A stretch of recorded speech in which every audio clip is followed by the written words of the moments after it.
सात संगत जी प्यार से कहना धन निरंकार जी। सात संगत जी, समागम पर एक घटना ऐसी घटी कि सात संगत जी सुनकर ही चौंक गए। वहाँ पर सात संगत जी हुआ यूँ कि सात संगत जी, आप सबको भी पता है कि समागम पर जाने से पहले, अंदर एंट्री से पहले ही वहाँ पर चेकिंग होती है। सात संगत जी, जब चेकिंग का समय हुआ तो वहाँ पर सात संगत जी एक चुकाने वाली सेवादारों ने खबर सुनाई कि वहाँ पर एक जब उसके बैग में कुछ ऐसा देखा। सारी ही संगत वहाँ पर हैरान थी, सभी सेवादार हैरान थे। लेकिन सात संगत जी जो भी चीज़ें उन्होंने देखी, उन चीज़ों को देखने के बाद भी सात संगत जी उनको अंदर जाने की अनुमति दे दी।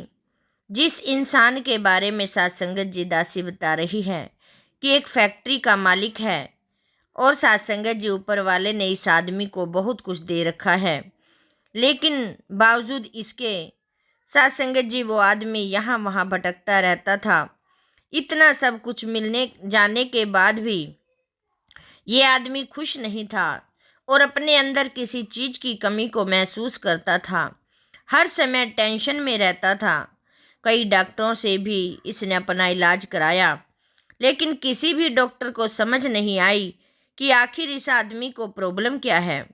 इतना सब कुछ होने के बाद भी ये हमेशा चिंता में क्यों रहता है। इस आदमी का एक बेटा और एक बेटी है।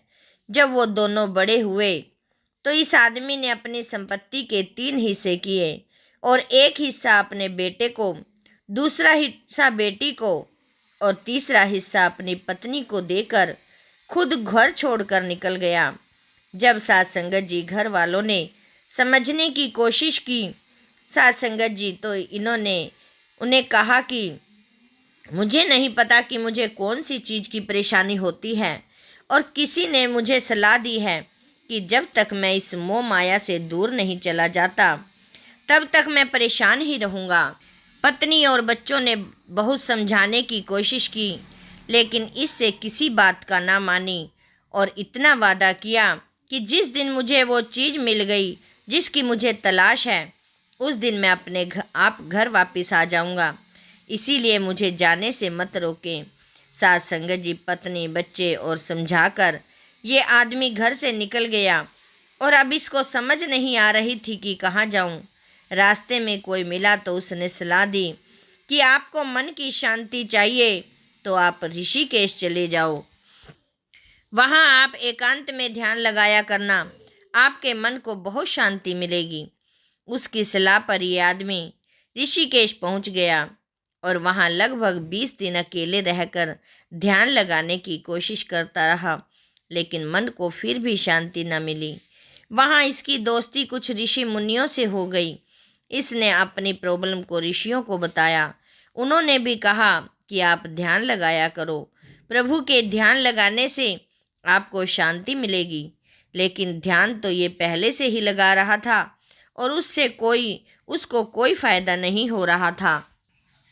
ऋषिकेश छोड़कर किसी दूसरे धार्मिक शहर में गया। फिर किसी की सलाह पर चर्च के पादरी के पास जाकर मिला। वहाँ भी संतुष्टि नहीं मिली तो दरगाह में पहुँच गया और फिर एक दिन एक शहर में दूसरे शहर से तीसरे शहर में भटकने के बाद प्यारी सात संगत जी दिल्ली के एक बड़े गुरुद्वारे में पहुँच गया और वहाँ पाठी साहब संगत में फरमा रहे थे कि नाम के बिना गत नहीं। जब इसने उनकी बात सुनी तो उसके पैरों में गिर कर पूछने लगा कि आप कौन से नाम की बात कर रहे हो। पाठी साहब ने इस आदमी को उठाया और इस आदमी से सारी बात समझने के बाद उसको बताया कि नाम वो होता है जो एक गुरु अपनी संगत को देते हैं। वो आदमी पूछने लगा कि गुरु कहाँ मिलेंगे। पाठी साहब ने कहा कि ये तो आपको खुद ढूंढना पड़ेगा। अब इस भाई को इतना तो समझ आ गया था कि इसकी परेशानी सिर्फ एक पूर्ण गुरु सतगुरु की ही दूर कर सकते हैं, लेकिन ये इतना नहीं जानता था कि पूर्ण गुरु कहाँ पर मिलेंगे। प्यारी सात संगत जी बहुत भटकता रहा, बहुत सारे गुरुओं से मिला, लेकिन किसी से भी मिलकर तसल्ली नहीं हुई। किसी ने बताया कि पूर्ण गुरु मुंबई में मिल सकते हैं, तो कोई सलाह देने लगा कि राजस्थान के जयपुर चले जाओ। तो जैसी सलाह देता ये आदमी वहीं पहुंच जाता, लेकिन इसकी तलाश अधूरी की अधूरी रह जाती। साध संगत जी एक बार एक ट्रेन में बैठकर किसी शहर में साध संगत जी जा रहे थे, तो उस ट्रेन में प्यारी साध संगत जी, निरंकारी महात्मा भी साध संगत जी यहाँ समागम की तरफ सेवा दल की वर्दी पहनकर समागम की तरफ आ रहे थे। सब आपस में रूहानियत की बातें कर रहे थे, सेवा की बातें कर रहे थे। प्यारी साध संगत जी और भजन भी गाते आ रहे थे। तो प्यारी साध संगत जी, इस भाई ने उन महात्मा जी से पूछा, बात करनी शुरू कर दी और उन्हें अपनी पहले प्रॉब्लम बताने लगे। प्यारी साध संगत जी जो एक सेवादार थे, तो उस भाई को समझाया कि भाई आप तो वैसे ही घर बार छोड़कर भटक रहे हो, आपको एक पूर्ण गुरु की तलाश है, तो आप हमारे साथ चलो। हमारी सतगुरु माता सुदीक्षा जी जो आप साध संगत जी चल सकते हो वहाँ आप कोशिश कर सकते हो।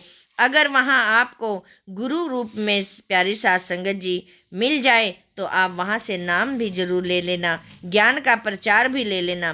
प्यारी साध संगत जी उस सेवादार ने बड़ा ही खुलकर बाबा जी की सीखों और सत्संगों के बारे में उस आदमी को बताया। सेवादार की बातों से ये आदमी बड़ा प्रभावित हो गया और उसको समझ आ गई कि आप शायद मेरी तलाश पूरी होने वाली है। प्यारी साध संगत जी, इस भाई ने जिस शहर में जाना था वहाँ उतरने की बजाय उन सेवादार महात्मा के साथ बुराड़ी, प्यारी साध संगत जी उन दिनों सत्संग हुआ करता था, तो साध संगत जी वहाँ पर चले गए और रास्ते में एक स्टेशन पर ट्रेन रुकी, तो जिसमें साध संगत जी उन्होंने अपने टिकट भी वहाँ तक ले ली, जो दिल्ली तक ले ली।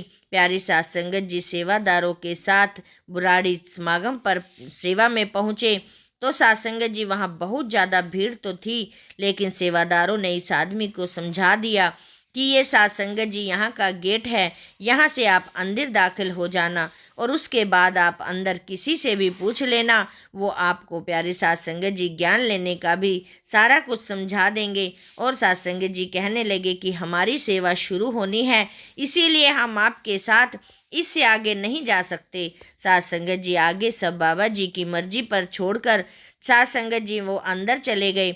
अब ये भाई पहली बार साध संगत जी सत्संग में गया था। गेट पर सेवादारों ने इस भाई की और इसके बैग की चेकिंग की, तो बैग के अंदर जो कुछ था उसको देखकर सेवादार हैरान रह गए। इस भाई के बैग के अंदर इसका सिर्फ एक कुर्ता पजामा था, एक डायरी थी और इसके अलावा पूरा बैग अलग अलग धर्मों की धार्मिक किताबों से भरा पड़ा था और देवी देवताओं की फ़ोटो थी, दरगाह की और चर्च की फ़ोटो थी। साध संगत जी सेवादारों ने जब डायरी खोलकर पढ़ी तो वो पढ़ते ही रह गए। डायरी में इस आदमी ने साध संगत उस दिन से लेकर आज तक का पूरा ब्यौरा लिखा हुआ था, जिस दिन इसने घर को छोड़ा था। पहले दिन से आखिरी दिन तक का सब कुछ उसमें लिखा था कि आज मैं ऋषिकेश पहुंचा और 20 दिन तक वहां क्या क्या किया, वो सब उसमें लिखा हुआ था। इसके बाद एक तारीख के आगे लिखा था, चर्च गया लेकिन मन शांत ना हुआ। दरगाह, गुरुद्वारा, चर्च, मंदिर जब जब और जहाँ जहाँ गया सब कुछ तारीख के साथ इस आदमी ने साध संगत जी डायरी में लिखा था।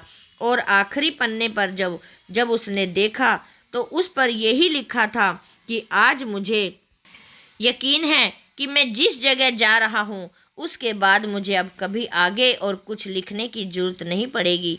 इसीलिए मैं अपने पेज के निब को भी, पेन की निब को भी तोड़ रहा हूँ और आगे के सभी पन्नों को फाड़ रहा हूँ।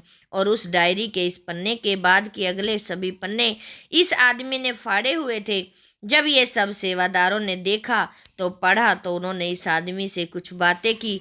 उन्होंने पूछा कि आप तो यहाँ पहली बार आ रहे हो, तो फिर आप ये कैसे कह सकते हो कि आपकी तलाश यहाँ आकर पूरी हो जाएगी। प्यारी साध संगत जी, इस भाई ने बड़ा ही प्यारा जवाब दिया। इससे कहा कि गुरु की पहचान उसकी संगत से हो जाती है और बाबा जी की संगत से जब मैं ट्रेन से मिला तो मैं समझ गया कि जिनकी संगत ऐसी है तो वो गुरु कितने महान और कितने दयालु होंगे। इस आदमी ने बताया कि मैं पिछले 2 सालों से भटक रहा हूँ, लेकिन किसी भी इंसान से मिलकर मेरे मन की संतुष्टि नहीं हुई। और आप जब ट्रेन में आज मैं जब सेवादारों से मिला और सेवादारों की बातें सुनी तो मेरे मन की संतुष्टि मिल गई और मेरे अंदर से एक आवाज़ आई कि यही है वो गुरु जिनकी शरण पाने के लिए तू इतने सालों से परेशान है। प्यारी साध संगत जी, सेवादारों की आंखें भी इस आदमी की बातों को सुनकर भर आई और एक सेवादार ने प्यारी साध संगत जी उनको ज्ञान लेने के लिए सारा कुछ समझा दिया। लेकिन साध संगत जी, जब साध संगत जी ज्ञान का टाइम आता है तो हमें ज़रूर प्राप्त हो जाता है। साध संगत जी, एक समय की बात होती है, तभी साध संगत जी वहाँ पर एक महात्मा जी ने उन्हें बताया कि आप पहले यहाँ पर सत्संग से जुड़ो, सेवा करो और उसके साथ संगत जी यहाँ पर सारा कुछ समझो, उसके बाद सतगुरु की इच्छा हुई तो आपको ज़रूर ज्ञान मिल जाएगा। प्यारी साध संगत जी, इस भाई ने उनके कहने पर बहुत सेवा की। साध संगत जी सेवा, सत्संग, सिमरन सारा कुछ किया और साध संगत जी एक दिन बाबा जी से इस पर कृपा कर दी। और साध संगत जी, ये कोई अकेला इंसान नहीं है जो किसी चीज़ की तलाश में भटक रहा है। ऐसे साध संगत जी बहुत से और भी उदाहरण सुनने को मिलते हैं कि हमें पुराने ज़माने में बड़े बड़े राजाओं ने भी अपने राजगद्दी को इसलिए छोड़ दिया क्योंकि उन्हें मालिक की भक्ति करने की युक्ति से बारे में जानना था। प्यारी साध संगत जी, ऐसे ही इस पूर्ण गुरु की तलाश उनकी पूरी हुई साध संगत जी, और उन्होंने ज्ञान लिया और सेवा सिमरन सत्संग के साथ साध संगत जी जुड़ गए। प्यारी साध संगत जी, ये दासी अपने लिए भी हमेशा यही भीख मांगती है कि सेवा सिमरन सत्संग की कदर करनी आ जाए। साध संगत जी, जिसके पास नहीं है वो साध संगत जी कई भटक रहे हैं, उनको इस परमार्थ की ज़रूरत है, इस सेवा की ज़रूरत है, इस ज्ञान की ज़रूरत है। प्यारी साध संगत जी, जो महात्मा ज्ञान ले चुके हैं वो भी साध संगत जी इसकी कदर कर पाएँ, यही प्यारी साध संगत जी दासी की अरदास है, विनती है। प्यारी साध संगत जी, दासी को बोलते समय बहुत सारी गलतियां हो जाती हैं, अनजानी बच्ची समझकर क्षमा करना और साध संगत जी दासी के साथ जुड़े रहना। साध संगत जी प्यार से कहना, धन निरंकार जी।